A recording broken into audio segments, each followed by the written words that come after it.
Il fait beau, il fait chaud, c'est le moment idéal pour customiser un bel éventail. Et promis, je vais m'appliquer. L'aventure commence par l'achat d'un éventail à Rougier et Play. Ivy préfère le sachet, mais bon, chacun son truc. À la base, je voulais dessiner sur ce type d'éventail capable de se replier, bien plus pratique à transporter. Mais il n'y en avait pas, du coup c'est sur celui-là que je vais dessiner aujourd'hui.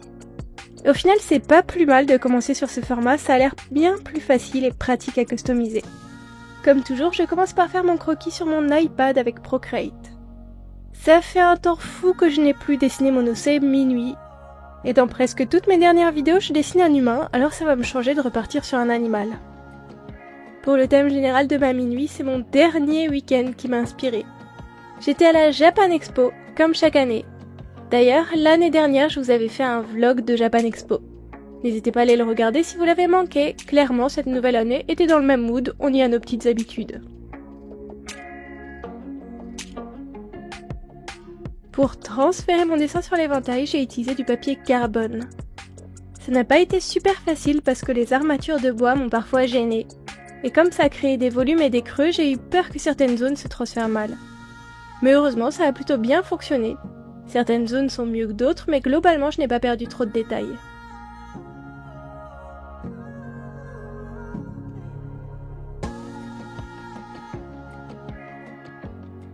Pour le médium, j'ai choisi mes feutres peinture Posca. J'avoue que quand je pars sur du custom, c'est le matos que je préfère utiliser. Très opaque, polyvalent et facile à utiliser. Par contre, sur du papier, ils peuvent parfois être un peu capricieux. Disons qu'ils peuvent légèrement gratter le papier, mais ça se corrige facilement, alors je n'ai même pas cherché à faire un premier test. Par contre, je crois que je ne les ai plus utilisés depuis un moment, alors j'avais peur de tomber sur des feutres à moitié vides. Mais non, j'ai eu de la chance, aujourd'hui tous les réservoirs étaient encore suffisamment pleins.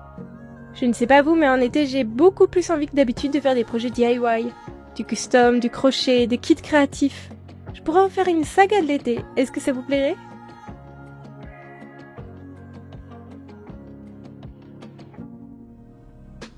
Quand je vous disais que les Posca ça râpait certains papiers. Ça peut faire des petites bouloches comme ici. Mais pas de panique, c'est très simple à corriger. Attendez simplement que ça sèche et venez gentiment gratter toutes les aspérités. Elles partiront tout de suite.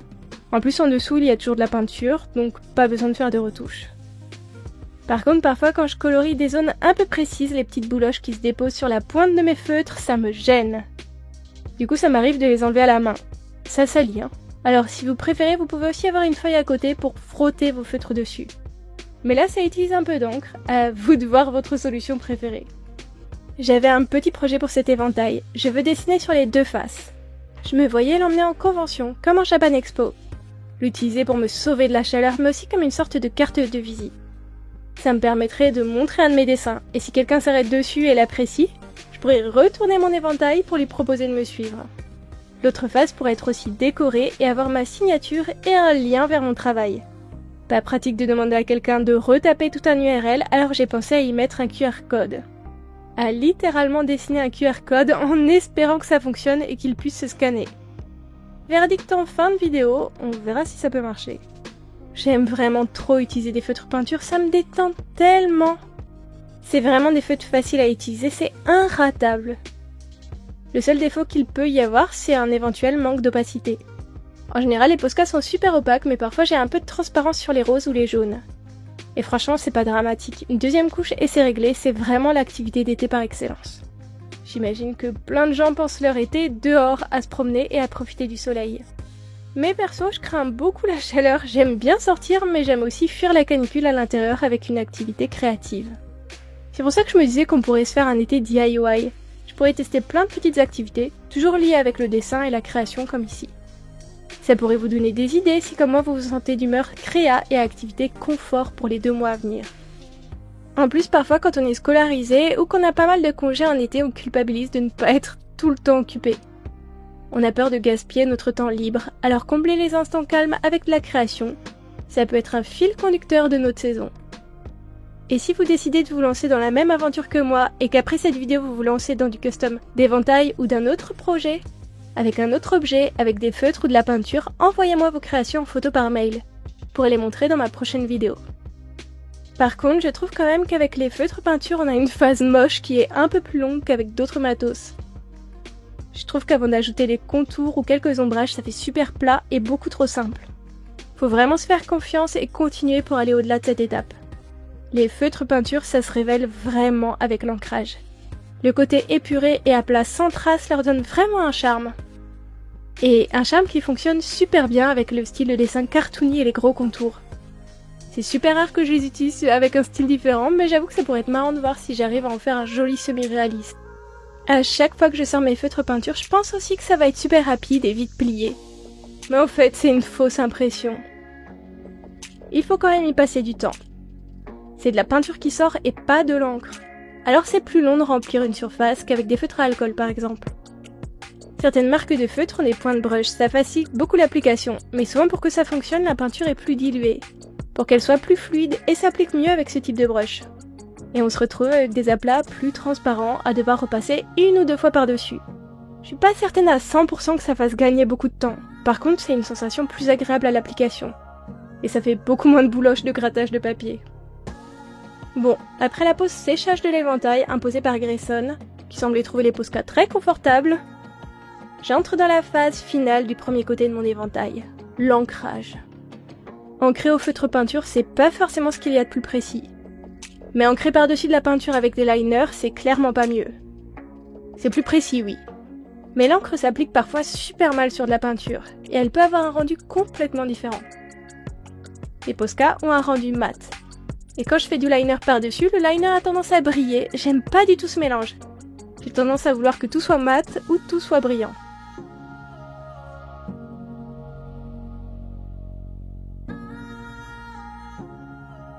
Avant de passer à la deuxième phase de mon éventail, je tenais à vous rappeler qu'aujourd'hui c'est le dernier jour pour commander mon agenda illustré.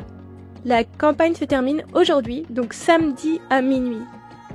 Pour rappel, je vous confectionne un petit agenda de la Dark Academy pour la rentrée. Il est non daté avec plein d'illustrations, des mood trackers et du coloriage à l'intérieur. Pour ceux qui aiment les goodies, j'ai aussi des contreparties, livres de coloriage, carnets de dessin, stickers, print, marque-pages. Et pour les fans d'originaux, je propose même de dédicacer un petit dessin à l'intérieur de l'agenda, voire de réaliser une commission sur une feuille à part du sujet de votre choix. Je vous laisse aller découvrir quelle est la formule idéale pour vous, et n'oubliez pas, c'est votre dernière chance. Le lien est en description de la vidéo. Bon, deuxième phase de l'éventail.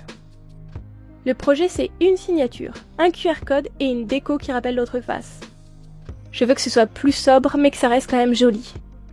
J'ai repris les mêmes éléments, fleurs, grelots, cordons, et j'ai utilisé ma nouvelle signature. Je me suis mise à signer dans un tori il y a quelques mois.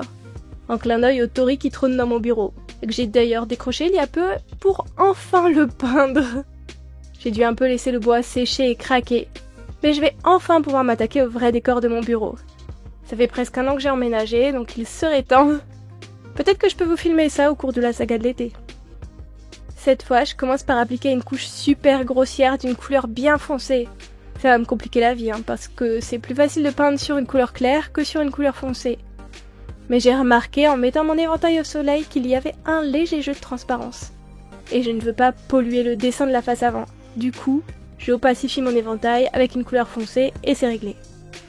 Je vais aller un peu plus vite sur cette face. Je vous ai d'ailleurs épargné la partie QR code. J'ai galéré, ça s'est pas transféré correctement avec le papier carbone. J'ai dû essayer de redessiner mon modèle à l'œil. Il est bien déformé, il est pas parfait mon carré, hein. On va tester à la fin si ça se scanne. Que personne ne triche. Personne ne met en pause avant pour vérifier. Une fois fini, je vous afficherai le résultat pour que vous puissiez tester. Bon, c'est moins pratique si vous regardez la vidéo sur votre téléphone, mais si vous êtes sur un ordi ou télé, vous pourrez jouer.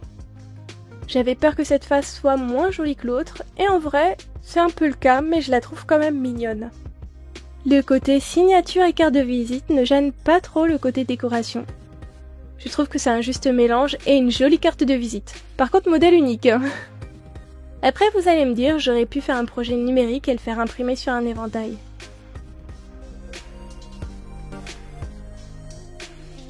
Et du coup, tada! Voilà le résultat final de ce petit custom. Comment vous trouvez, vous aimez? Elle vous plaît cette petite minute japonaise? Et ce QR code alors?